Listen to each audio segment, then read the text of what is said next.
Warhammer 40,000 is set in a very grim, dark future setting in the 41st millennium.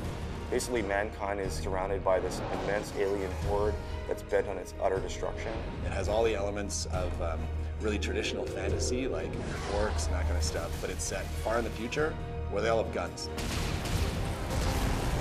We really have taken the IP to heart. Relic has a strong history of working with the GW Warhammer 40,000 IP.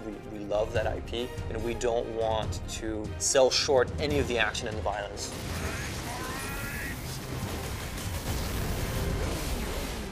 In our game, you're sent down to one small planet that's an industrialized world designed to manufacture weapons of war. The orcs are there to get their hands on the warlord-class Titan.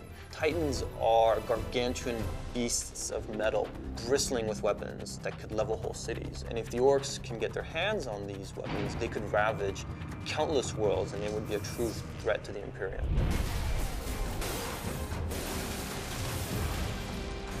Space Marines started out as human beings, but they go through a rigorous process of training and physical transformation that really elevates them into almost demigods. Their bodies actually are implanted with new organs. Their strength is multiplied, their resistance is multiplied. Captain Titus is the protagonist in the story. He's the main character. He has the ability to take the rules and sort of interpret them in his own way, and some of the other characters in the story have different viewpoints on how that should be interpreted. Millions more of them. Our plan is unchanged. The main threat in Space Marine are the orcs. They are a brutal, animalistic, barbaric race of beings. Orcs is just one of the many races found in the fiction, and it's the one that we felt best complemented the Space Marines. Space Marines are very serious, very controlled. The orcs are sort of messy, vicious, violent, so it adds a nice contrast. We have some which are like shamans. They have magical powers. We also have Gretchen.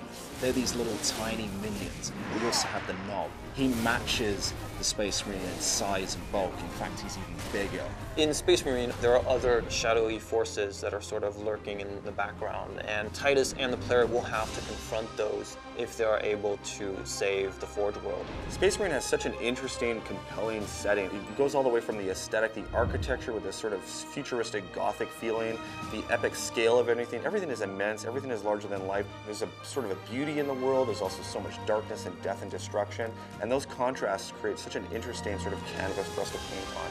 It's just a tremendous sci-fi fantasy universe. It's not just a simple story about an orc invasion in the Forge world. There's much more depth going on. There's lots of twists and turns in the story. There's betrayals. The action is amazingly intense. Really, anybody who likes science fiction, who likes any kind of blockbuster entertainment is going to love Space Marine.